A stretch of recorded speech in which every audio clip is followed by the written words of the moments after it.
नमस्कार प्रियंका सोडिया रोषेई रे आपण समस्तंकु अनेक अनेक स्वागत। आज मु आपण मानक सहित सोया टिक्का मसलार रेसिपी शेयर करी। एही सोया टिक्का मसला को आपण रुटी किंबा परोटा सहित खाई परिबे। आपण चाहिले एहाकु भात सहित मध्य खाई परिबे, किंतु रुटी किंबा परोटा सहित खाइबा पई एहा अधिक स्वादिष्ट लागि थाए। तेबे वीडियो को संपूर्ण देखंतु। जदि आपण माननकु एही रेसिपी भल लागिबो ताहेले वीडियो को लाइक टी करी देबे। आगो को एहीपरि नुआ नुआ रेसिपी जानिबा पाई मो चैनल को सब्सक्राइब मध्य करी देबे ओ पाखरे आसुतिबा बेल आइकन को मध्य प्रेस करी देबे, जहा द्वारा मोर सबु वीडियो रो नोटिफिकेशन आपण माननकु मिली पारिबो ओ निजर फैमिली फ्रेंड्स माननक सहित शेयर मध्य करी देबे। तेबे चलंतु वीडियो आरंभ करिबा। सोया टिक्का मसला तैयारी करिबा पाई प्रथमे मो गोटे चौड़ा साइज रो जगाटी नै जाईची। एबे सेथिरे मो अध गिना दही दउची। एबे एथिरे आमे 2.5 चमच बेसन देबा। तो एठी मु बेसन को भाजिकी तापरे चाहि एथिरे दउची। बेसन को निश्चय भाजिबे। ता सहित एथिरे आमे 2 चमच अदा रसुण बटा देबा।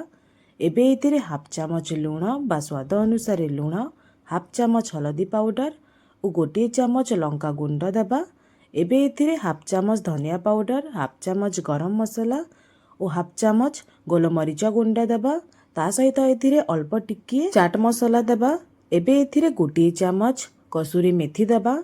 एबे एथिरे 3 रु 4 चमच सोरिष तेल देबा। सोरिष तेल को मु भल भाबरे गरम करिकी तापरे ताकू ठंडा करिकी एथिरे देउची। एबे एथिरे फाले लेंबू को मध्य चिपुड़ीकी देबा। एबे ए सब को आमे भल भाबरे मिसाई नबा।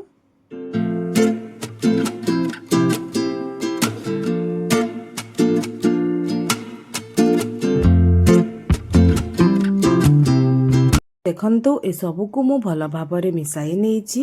एबे एथिरे आमे सोया बड़ी बा मिल मेकर देबा। तो एठी मु 100 ग्राम सोया बड़ी को 10 मिनिट पई पानी रे बतुराई नेइथिली। तापरे ताकू मु भल भाबरे चिपुड़ी नेइची।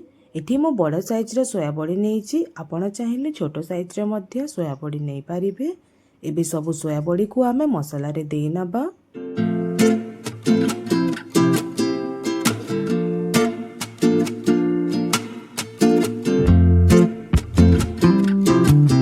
एबे एथिरे आमे गोटे बड़ साइज रो टमाटर को बड़ बड़ साइज रे काटिकी देबा। ता सहित एथिरे गोटे कैप्सिकम को मध्य एमिति बड़ बड़ साइज रे काटिकी एथिरे देबा ओ गोटे बड़ साइज रो प्याज को मध्य एमिति बड़ बड़ साइज रे काटिकी एथिरे देबा। एबे ए सब को आमे भल भाबरे मिसाई नबा।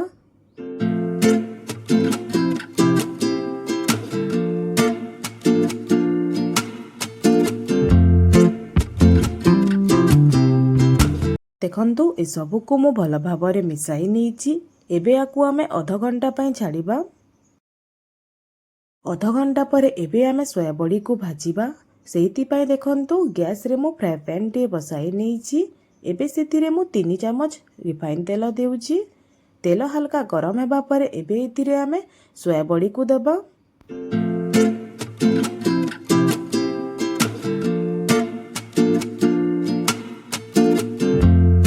ए सबु को आमे भल भाबरे भाजीबा।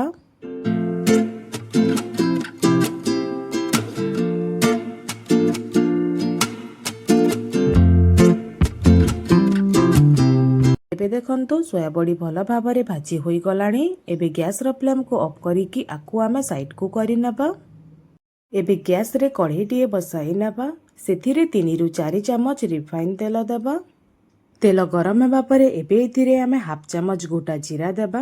जीरा फुटी सारिबा परे एबे एथिरे 2टा प्याज को छोट छोट साइज रे काटिकी देबा।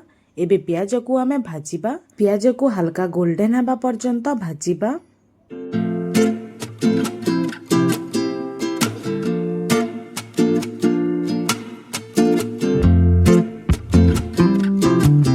देखंतु प्याज लाल होई की भाजी होई गलाणी। एबे एथिरे आमे 3 बड़ चमच अदा रसुण बटा देबा। एबे एथिरे 1/2 चमच रु टिके अधिका हल्दी पाउडर, 1/2 चमच लंका गुंड और 1 चमच जीरा पाउडर देबा। ए सब को भल भाबरे मिसेईकी 2-3 मिनिट पर्यंत भाजीबा।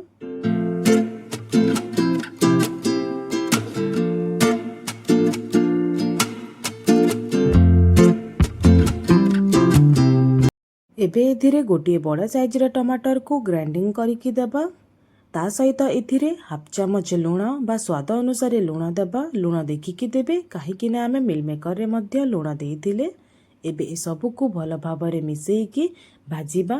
ଯେ ପର୍ଯ୍ୟନ୍ତ କି ମସଲାରୁ ତେଲ ଅଲଗା ନ ହୋଇଯାଇଛି ସେ ପର୍ଯ୍ୟନ୍ତ ଆମେ ଭାଜିବା।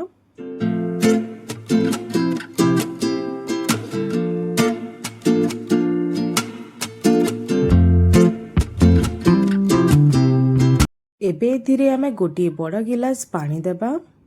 ଏସବୁକୁ ଭଲ ଭାବରେ ମିଶାଇ ନେବା।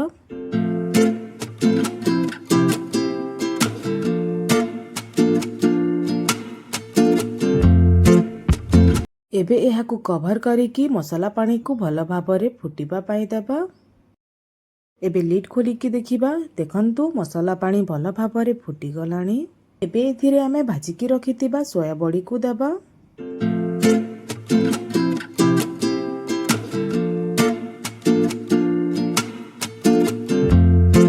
ଏବେ ଏସବୁକୁ ଆମେ ଭଲ ଭାବରେ ମିଶାଇ ନେବା।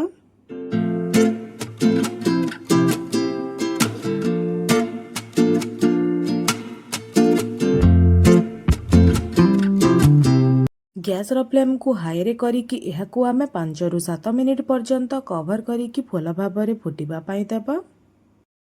7 ମିନିଟ୍ ପରେ ଏବେ ଲିଡ୍ ଖୋଲିକି ଦେଖିବା। ଦେଖନ୍ତୁ ଏସବୁ ଭଲ ଭାବରେ ଫୁଟିଗଲାଣି। ଦେଖିବା ପାଇଁ ମଧ୍ୟ କେତେ ସୁନ୍ଦର ଲାଗୁଛି।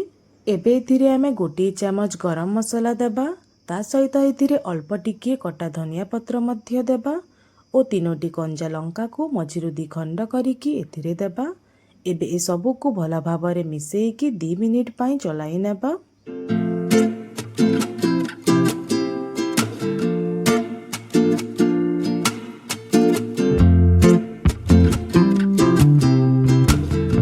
ଏବେ ଦେଖନ୍ତୁ ପ୍ରସ୍ତୁତ ହୋଇଗଲା ଆମର ସୋୟା ଟିକ୍କା ମସଲା। ଏହି ରେସିପି ଆପଣମାନଙ୍କୁ କେମିତି ଲାଗିଲା କମେଣ୍ଟ କରି ନିଶ୍ଚିତ ଜଣାଇବେ। ତେବେ ଆଜି ପାଇଁ ଏତିକି। ପୁଣି ଆସିବି ଆଉ ଗୋଟିଏ ନୂଆ ରେସିପି ନେଇକି। ସେ ପର୍ଯ୍ୟନ୍ତ ରହୁଛି। ନମସ୍କାର।